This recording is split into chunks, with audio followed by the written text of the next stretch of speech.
প্রায় ২ বছর পর আমি আমার এই চ্যানেলে আবার কথা বলতে শুরু করেছি। গত পরশু আমি ১ম মানে ২ বছর পর ১ম যে ভিডিওটাতে কথা বললাম, সেখানে আমি আমার একটা ধারণার কথা বলেছিলাম। এই যে জ্বালানি সংকট, গ্যাসের এত বড় ক্রাইসিস এবং সেই ক্রাইসিস থেকে লোডশেডিং অর্থাৎ বিদ্যুতের ক্রাইসিস ফলে লোডশেডিং। এই ক্রাইসিসটা আসলে খুব স্বাভাবিক কোনো ব্যাপার না। এটা আসলে আমরা নিজেরাই তৈরি করেছি। ক্রাইসিসটা আমরা নিজেরা তৈরি করেছি নিজেদের কোনো স্বার্থে। একটা স্বার্থের কথা আমি আমার সেই ভিডিওতে উল্লেখ করেছিলাম যে এই ক্রাইসিসটা দেখিয়ে নতুন কিছু আন্তর্জাতিক চুক্তি এবং বিদেশিদের হাতে পাশাপাশি দেশীয় ব্যবসায়ীদের হাতে কিছু কাজ দেয়া, নতুন এলএনজি টার্মিনালের কাজ দেয়া এবং এর পাশাপাশি দেশীয় ব্যবসা প্রতিষ্ঠানকে অকটেন আপনার যেটা ক্রুড অয়েল যেটা পরিশোধন করে পরে অকটেন তৈরি করা হয়, উৎপাদন করা হয়, যেটা বাংলাদেশে হয়, সেটার কাজ দেওয়ার এক ধরনের তৎপরতা আসলে লক্ষ্য করা যাচ্ছে।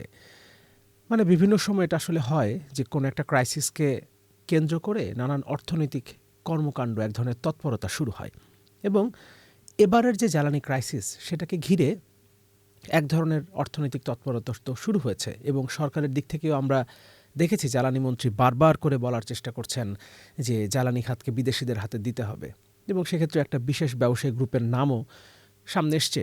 যাই হোক, আজকের আলোচনার বিষয়টা আরেকটু ইন্টারেস্টিং। আমি যুগান্তরের একটা রিপোর্টের একটা লাইন দিয়ে শুরু করি। এভাবে লেখা, ২১ জুলাই থেকে সারা দেশে ভয়াবহ গ্যাস সংকট চলছে। তার প্রায় ১ মাস। জ্বালানি বিভাগের কর্মকর্তারা যুগান্তরকে জানিয়েছেন, মহল বিশেষ তদবিরকারীরা দেশের এই মুহূর্তের গ্যাস সংকটের জন্য দায়ী।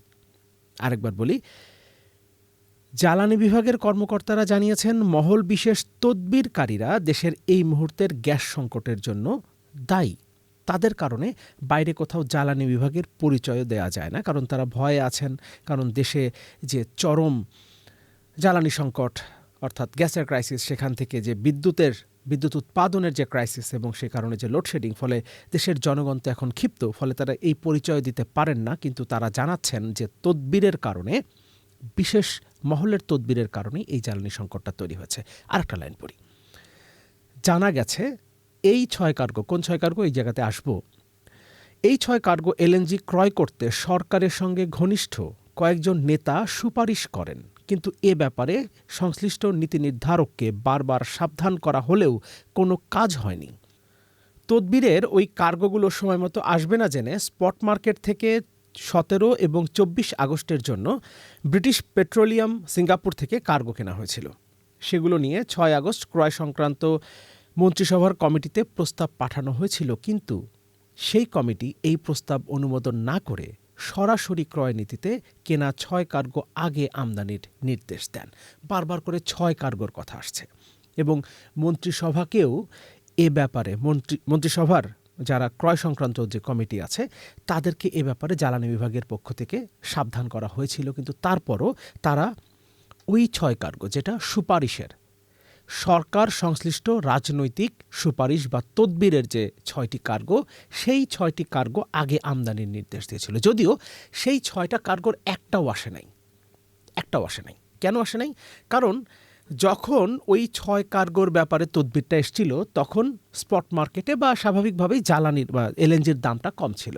ফলে $14 থেকে $20 মধ্যে এই ৬টা কার্গোর দরপত্র তো আসলে আহ্বান করা হয় নাই, তাদের যে রেটটা ছিল সেটা $14 থেকে $20 মধ্যে। কিন্তু এর মধ্যেই আন্তর্জাতিক বাজারে স্পট মার্কেটে $22 ছাড়িয়ে গেছে এলএনজির দাম। যখন $22 ছাড়িয়ে গেছে, তখন তারা তো আর দেবে না, কারণ এটা আসলে হয়েছে কোনো প্রক্রিয়ার মধ্য দিয়ে না। ক্রয়ের যে একটা প্রক্রিয়া আছে, ২০০৬ সালের একটা নীতি আছে, সেখানে অবশ্য পাশ কাটিয়ে যাওয়ার সুযোগ আছে এবং সেটাই করা হয়েছে, এবং এটা করা হয়েছে রাজনৈতিক তদবিরে।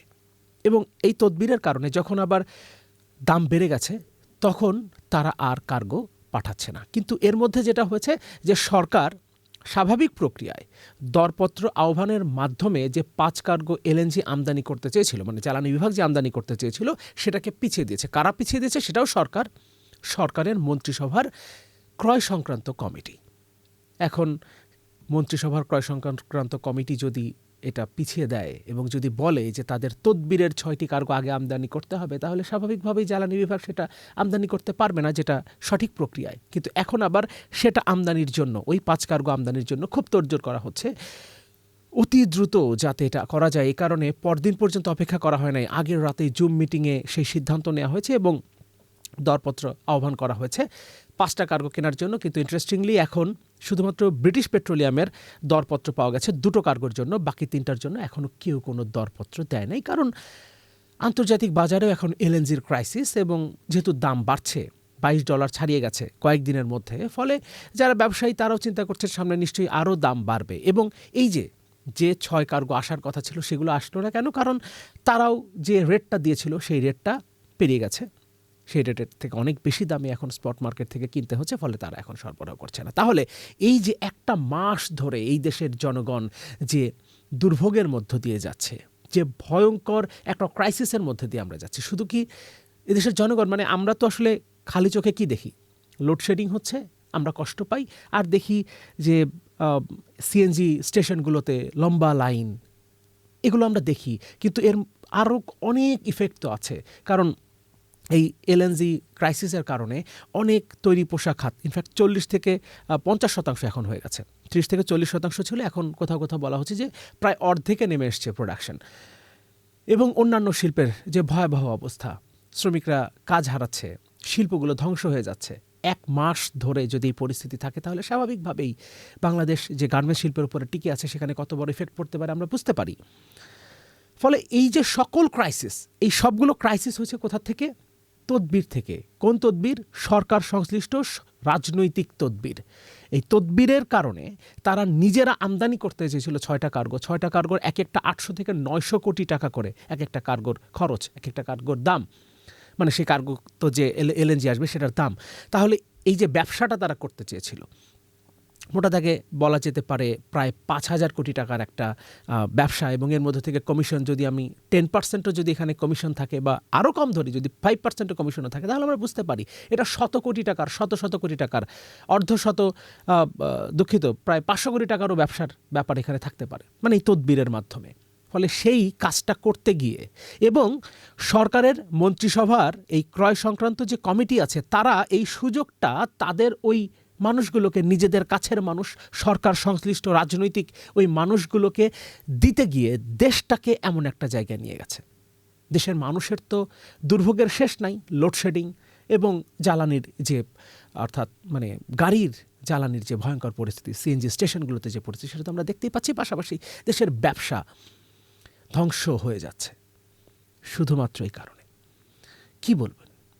একটা সময় আমরা দেখতাম এস আলম সামিরদেরকে, শেখ হাসিনার অলিগার্ক। এখন নতুন করে আবার সম্ভবত নতুন কোনো অলিগার্কিক শ্রেণীর জন্ম হচ্ছে, এবং সেই শ্রেণীকে বিশেষ সুবিধা দিতে যেভাবে হাসিনা 1 লাখ কোটি টাকার বেশি বসিয়ে রেখে ক্যাপাসিটি চার্জ দিয়েছে, সেরকম এখন এলএনজি আমদানিতে কমিশনের সুযোগ তৈরি করে দেবার জন্য তাদের হাতে দেওয়া হয়েছে, এবং কোনো ধরনের দরপত্র ছাড়া সরাসরি ক্রয়, এভাবেই চলছে। আমরা নিশ্চয়ই চাই না এভাবে চলুক। যাই হোক, জানি না সরকার আসলে এগুলো স্বীকার করবে কিনা, কিন্তু সরকারের উচিত স্বীকার করা। অন্তত এবার তারা যে ভয়াবহ অন্যায়টা করেছে, যে ভয়ঙ্কর রকম অন্যায়টা করেছে, এটা তাদের স্বীকার করা উচিত।